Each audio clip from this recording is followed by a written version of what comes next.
Chinmaya Sadgurave Namaha. Yesterday, we were discussing on experiencer.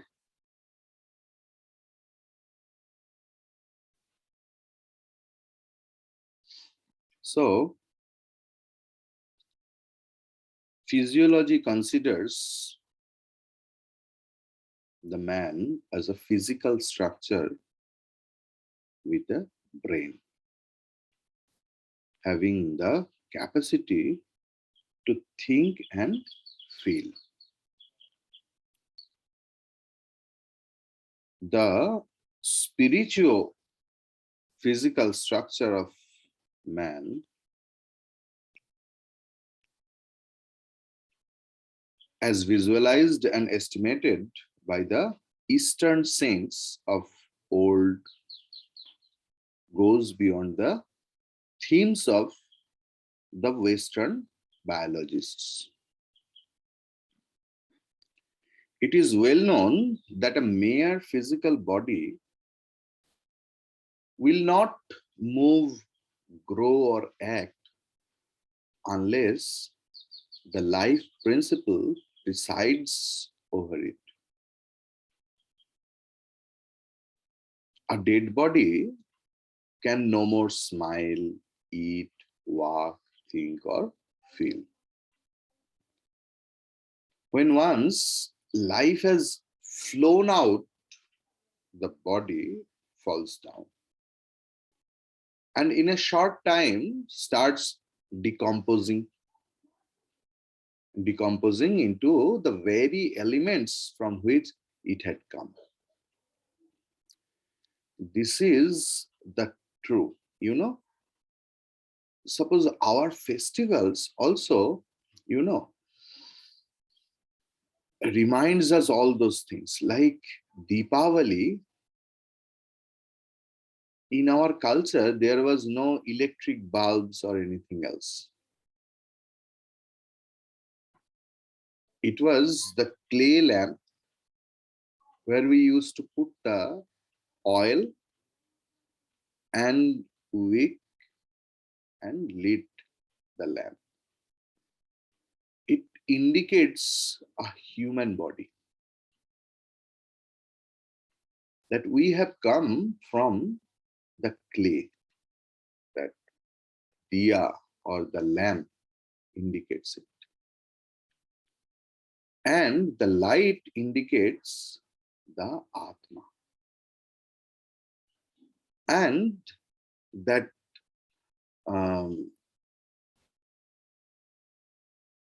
wick is the Sukshma Sarira, or the subtle body, which connects with this. So,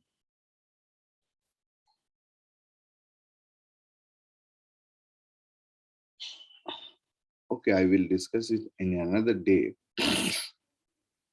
This is true, however great the man might have been while he was alive. This life center in which one of us is the sacred spot from which all activities emanate, starts.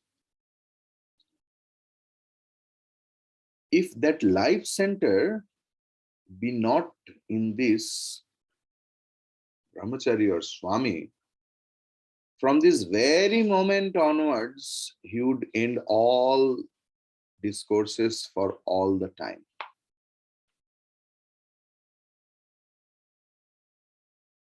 You are all now listening to these words, mentally analyzing them, and intellectually understanding the same.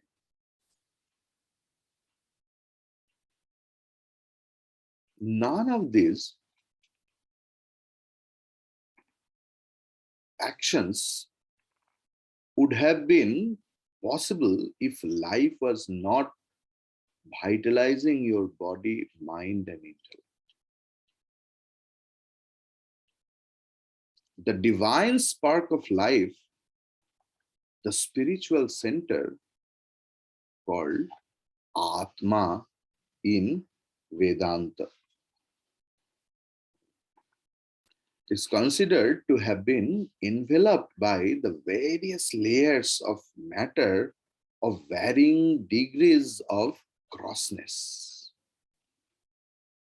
The outermost shell, the grossest, is the body.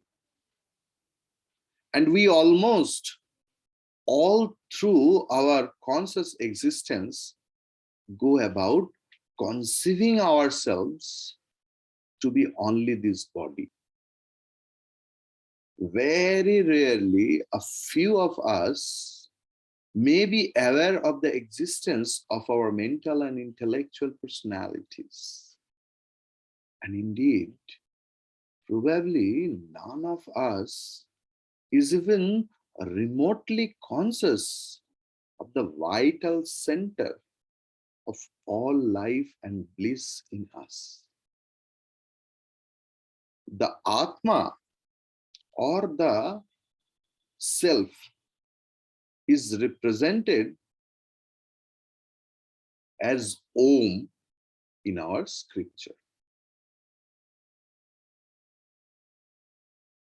This is our self, our real nature, which is omnipotent and omniscient. This spark of life has come to be, in a sense, enveloped by matter. And the various envelopments are called in Vedanta as sheaths or kosha.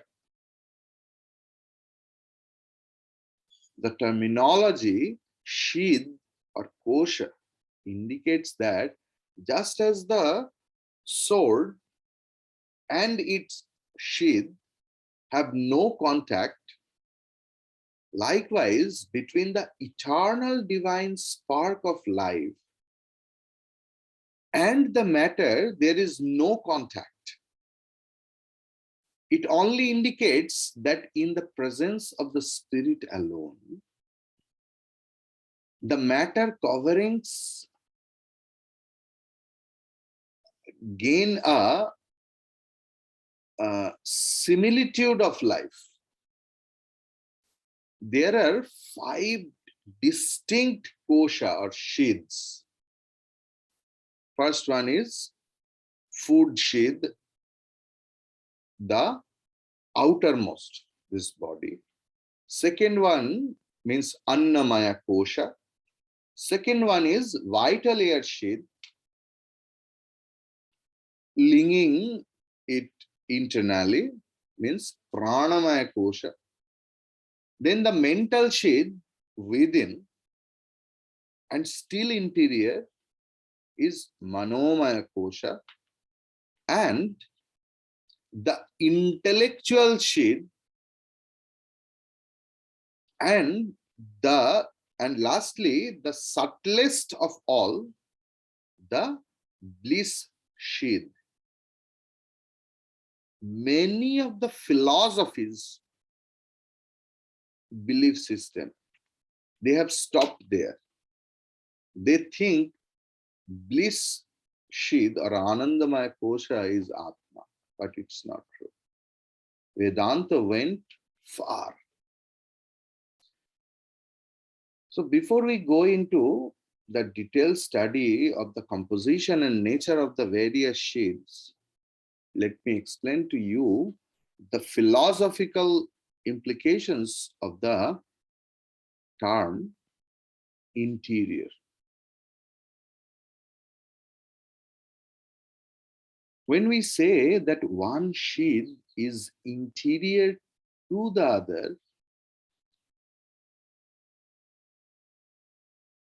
we only mean that the inner one is subtler than the outer. Clear? Again, the subtlety of a seed is measured by its pervasiveness. For example, suppose we are having 4 cubes of ice. The area that it could cover is definite. But when it is melted, the water so formed can be spread out into a larger area, and hence we would, in philosophy, say that water is subtler than the ice cube. Supposing now we heat the water to its boiling point, the steam so formed can spread itself out in the entire atmosphere of the room. So we consider steam is subtler than water.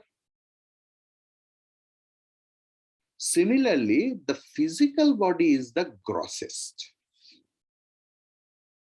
The vital air that we take, it can be blown out to pervade a greater area than that which is occupied by the body. So we consider the vital air sheath or pranamaya kosha as subtler than the gross food seed or subtler than annamaya kosha. Our mind can entirely reach a distant place where our breath cannot reach. Where is mind? Philosophically, we say here.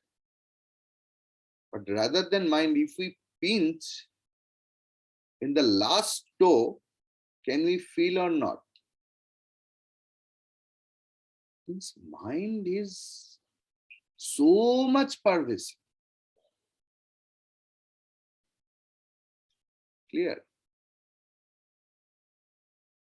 And our intellect can, in its vision, certainly reach places where our minds had never earlier dared to peep, dared to reach.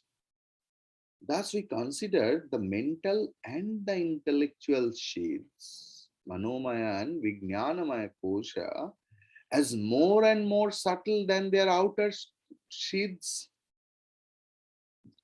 The subtlest, thus, is the Atma, and it envelops all, and none envelops it.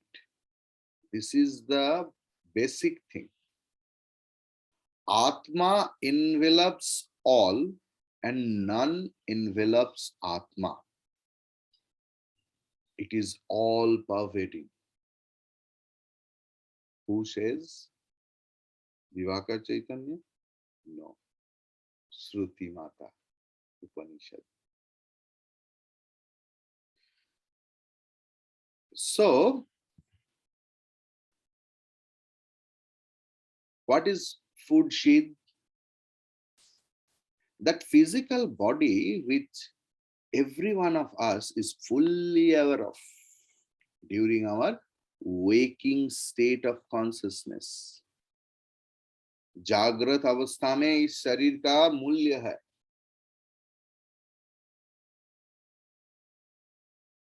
So in waking state of consciousness, this physical body is termed as food sheath. It is so called because it has come from the essence of the food taken by the father. It exists because of the food taken in, and ultimately after death, it must go back to become food again. It's father and mother, not only father.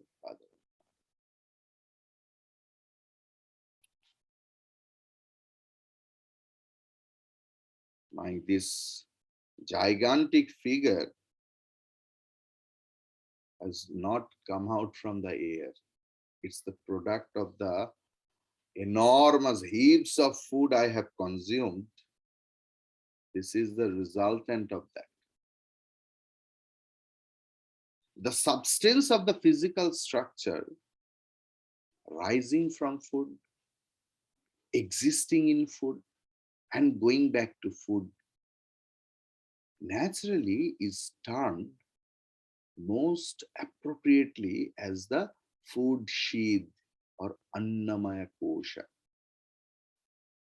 The organs of knowledge and the organs of action exist in this sheath. Now, what is pranamaya kosha? The air that we breathe in, we all know, gets mixed with the blood and reaches every cell of the physical body. Even without much imagination, we can easily see how the oxygen of the air that we breathe in constantly forms an inner silken lining, as it were, for the outer physical gross sheath.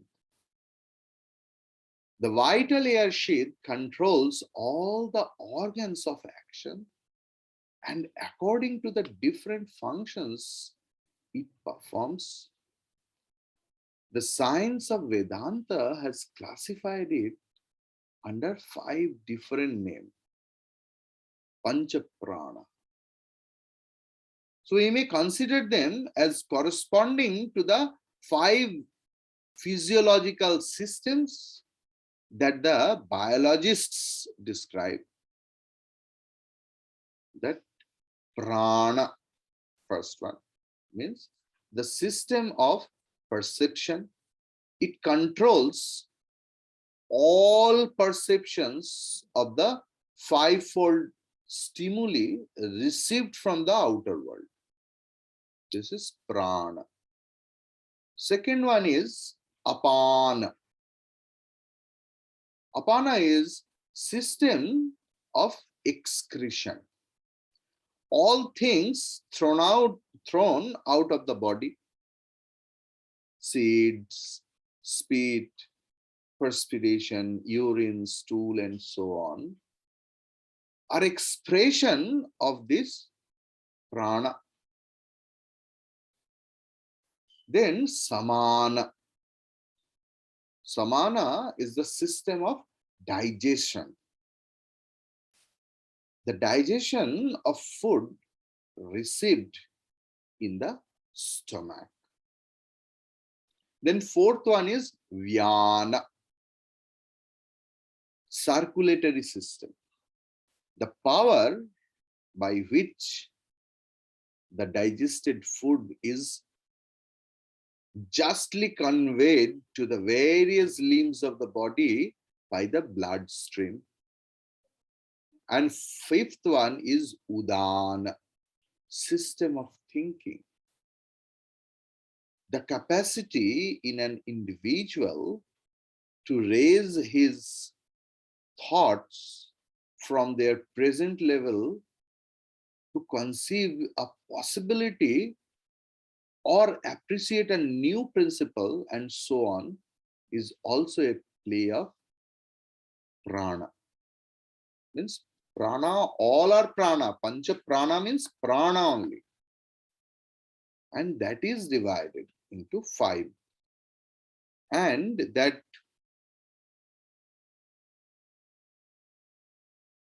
udana vayu is, you know what is udana vayu? Udana vayu is like packers and movers.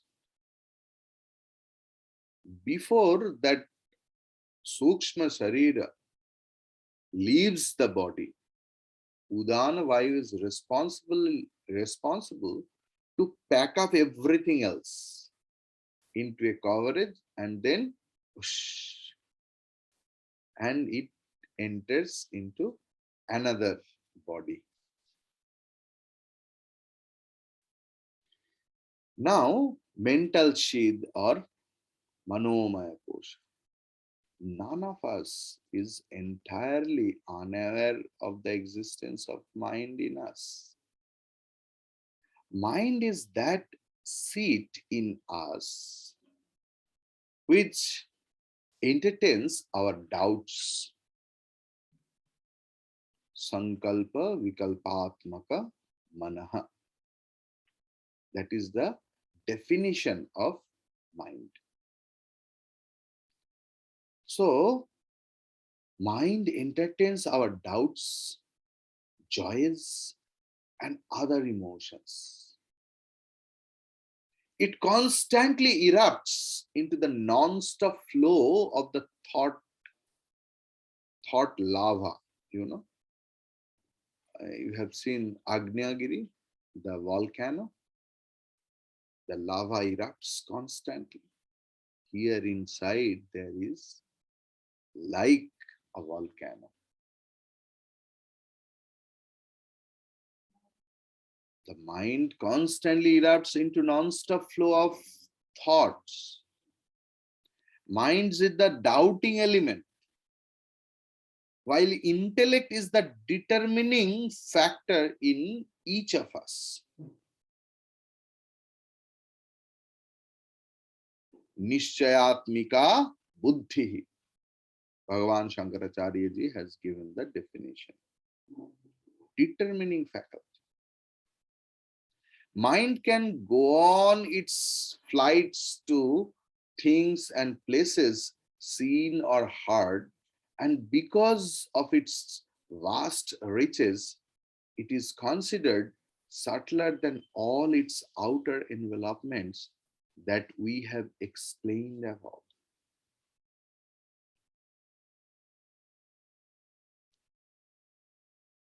The intellectual sheath means Vijnanamaya Kosha. In fact, in the literature of Vedanta, very often we find that the mind and the intellect are considered one and the same.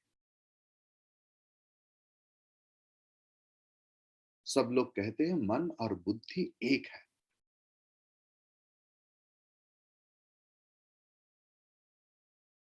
Actually, the component of Sukshma Sharira is Panchendriya also. Not Panchendriya, the Dashendriya. Five organs of senses, 5 organs of actions. You can tell that hands are organs of action, legs are organs of action. So how it will be the Sukshma Sharira under the part of subtle body? Vedantists say, yes, it is the part of the physical body, but which is very much grossest and inert, most inert.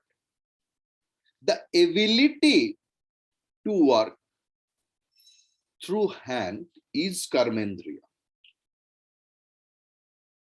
means hastendriya. The ability to work, the ability to hear, the ability to see, the ability to taste, that ability is called Sukshma Sharira. The organs, the outer organs which we can see, this is the grossest part.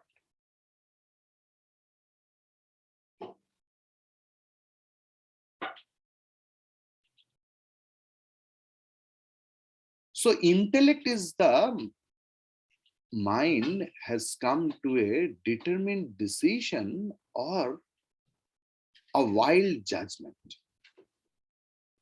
or will judgment.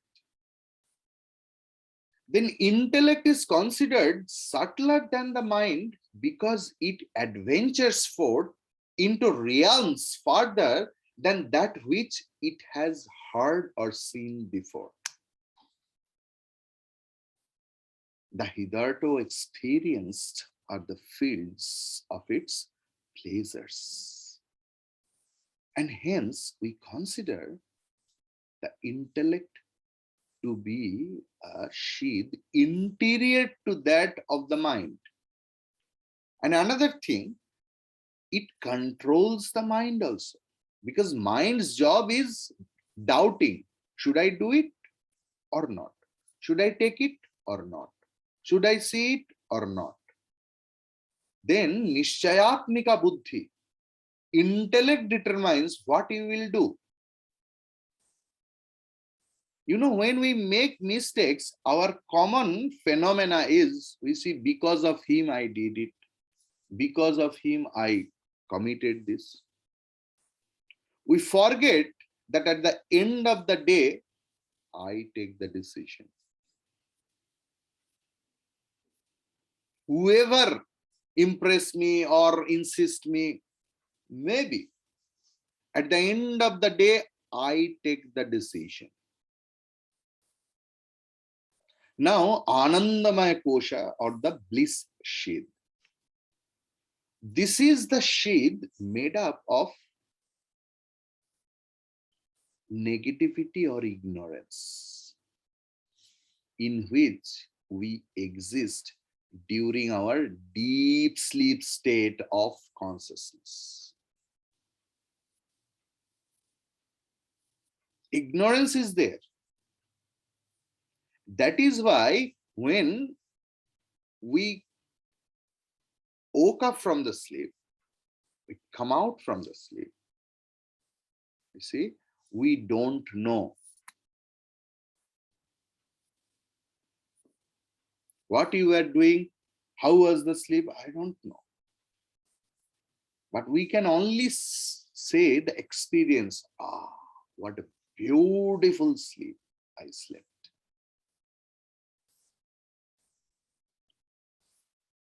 Aham kimapi na janami sukhena maya nidra abhuyate.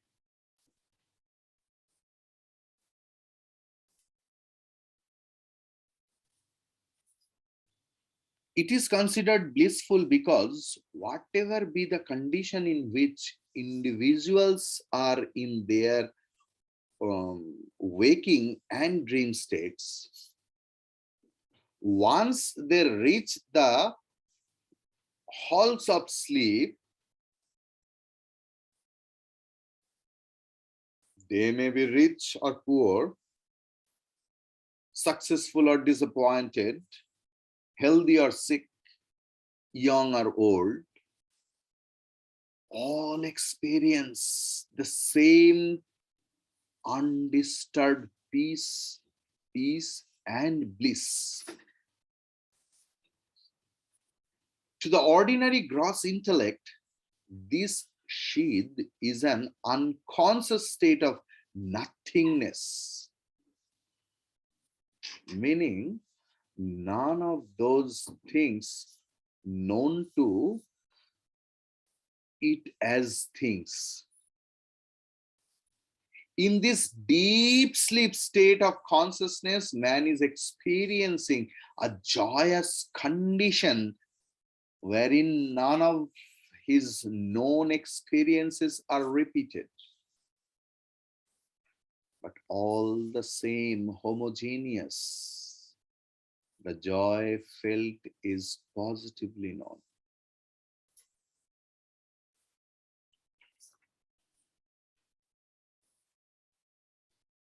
The subtlest of all is the life center in us, which is the core of this five-sheathed structure.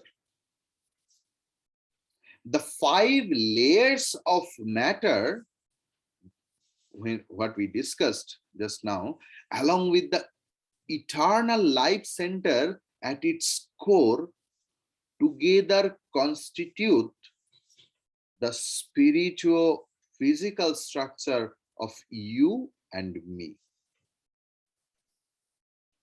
The clearer and purer the mental and intellectual shades, the greater is the manifested consciousness exhibited by the organism. The mind and intellect are almost absent in stone life.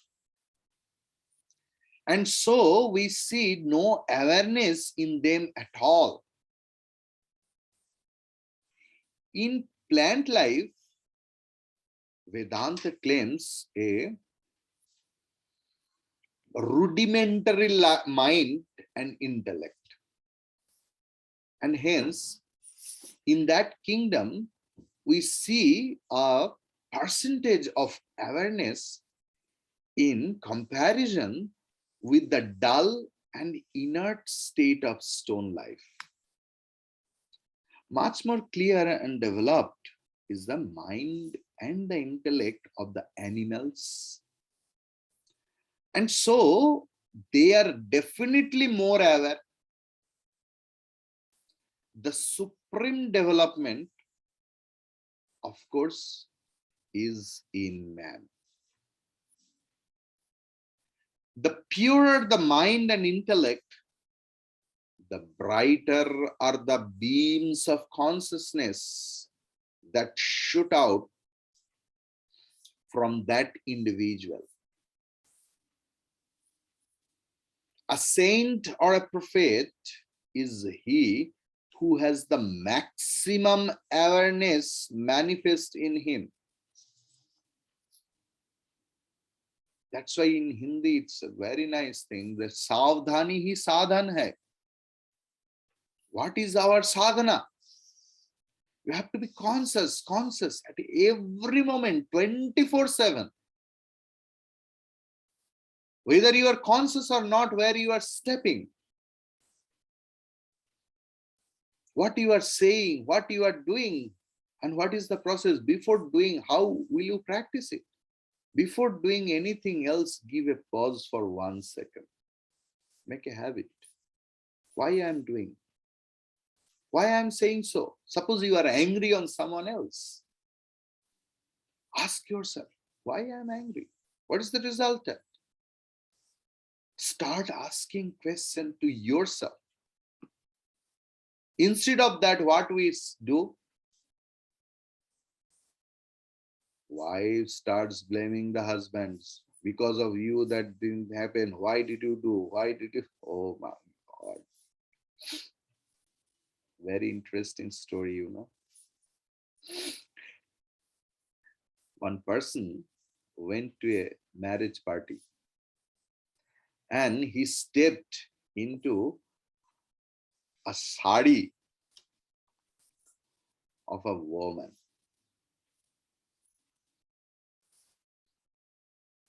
And that lady started scolding left and right. Can't you see? Blah, blah, blah, blah, blah. Mane, more unparliamentary words. You just imagine whatever. Then when she realized that the fellow, she doesn't know him, he stepped into the sari. He told, oh, I'm sorry. I thought my husband did it. That person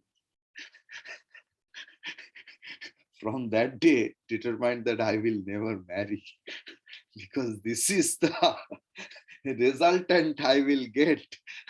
So the thing is, the Shruti says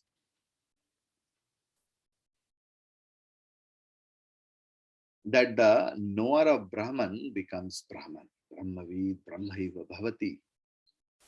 To realize the pure awareness, which is the Atma or the life center, is the goal of life, the culmination of evolution, the fulfillment of supermanhood. Though we are in reality this life center alone, we, in a misunderstanding of our real nature, superimpose our identity on one or the other of the outer envelopments divided into 3 bodies: gross body, subtle body, and causal body, and claim to ourselves the different individualities. The ego that arises in us when we identify with the physical body is called, in Vedanta, Vishwa. With the subtle body, when we identify, is called Taijasa. And with the causal body, if we identify, it is called Prajna or Prajna. Where we got it? if we ever study Mandukya Upanishad and Karika by Gaurapadacharya. So, thus, at one moment, we are the body. When we say, I have grown dark, or I am fat, or I am short, or I am a Brahmana or Brahmin, not Brahma. Okay, Brahmin is a caste. And so on. At another moment, we identify ourselves with our mind when we say, I am doubtful, or I am agitated, or I am worried, and so on. And yet, at another time, we consider ourselves to be the intellect when we say, I am dull, or I have an idea, and so on. So it seems that there is a crowd in each one of us, thus identifying ourselves to be one or the other of the matter envelopments. We play the fool and come to suffer the consequent sense of limitations, sorrows, and unrest. In this sense, samsara is our own creation. And so the entire responsibility for our limitations and sorrows lies only with us. ये पूरा संसार मेरा रचना है. Although we live within each one of us, the madness and confusion of personalities described above, means described just now, it is universally noticeable that every one of us is ready to sacrifice the outer for the satisfaction of the inner sheaths.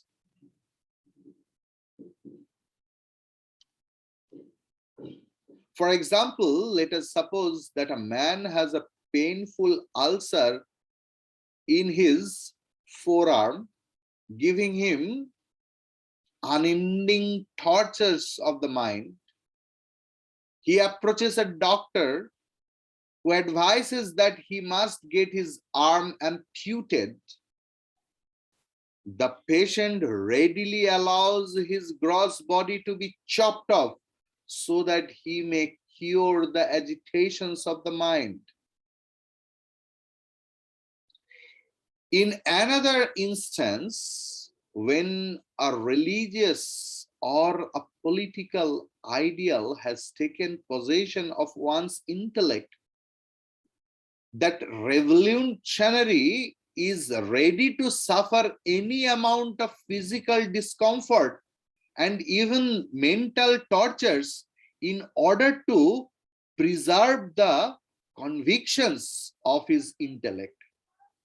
That is to say, when he identifies himself with his intellect in order to satisfy the inner sheath, he is ready to flout and completely ignore the demands and claims of his outer sheaths.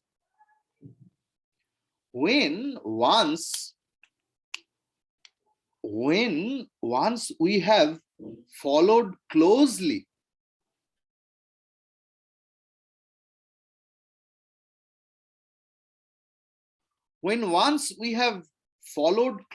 our arguments so far, we can easily understand the state of mind of the great prophets and masters. When they, after discovering their real nature to be the Atma, readily ignored and suffered all their sheaths to be ripped open even when alive.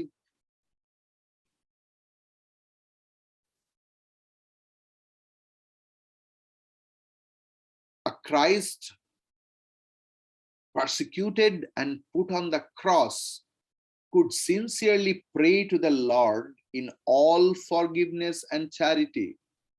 Father, forgive them, for they know not what they do. Or Mahatma Gandhi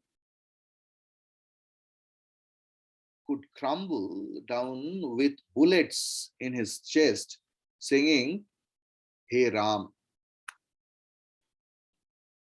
We read in history that during Alexander's victorious march along the plains of India, he met a great master in North India who cared not to pay his obeisance to the temporal victor, for which the saint was put in jail.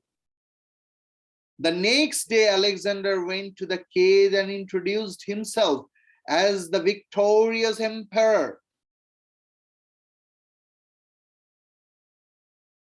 Ami Vishwajoyi Alexander commanded the saint to ask of him any boon.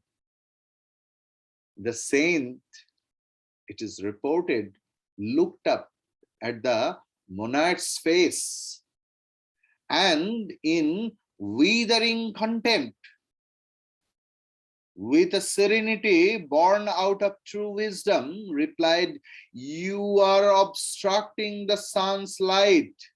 Please move away a little. This is all the boon I ask of you, ask from you. The discovery of the self is not only the ending of all our confusion and sense of imperfections, but it is at once an ascent to a state of supermanhood or godhood. The dream of the seer of Upanishad was of a nation of Sanatanis, every one of them a superman, a master of circumstances and happenings around and within him. How each one of us can accomplish this is the theme of the Upanishads. The spiritual ritual in which our false animal values of life are offered as oblations into the well-lit fires of our discrimination is a Jnana Yagna.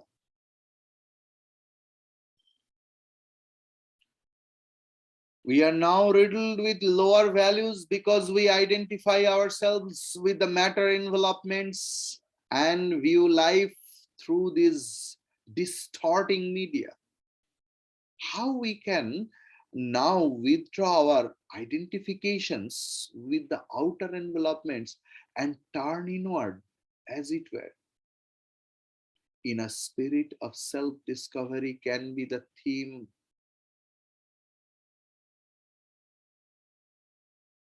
of our sadhana.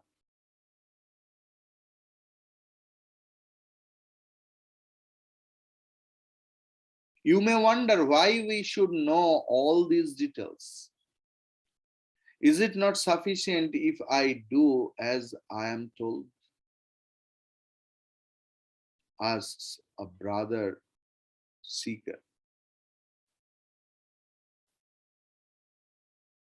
Oh my dearest devotees, ammas, faith, no doubt, is a great and mighty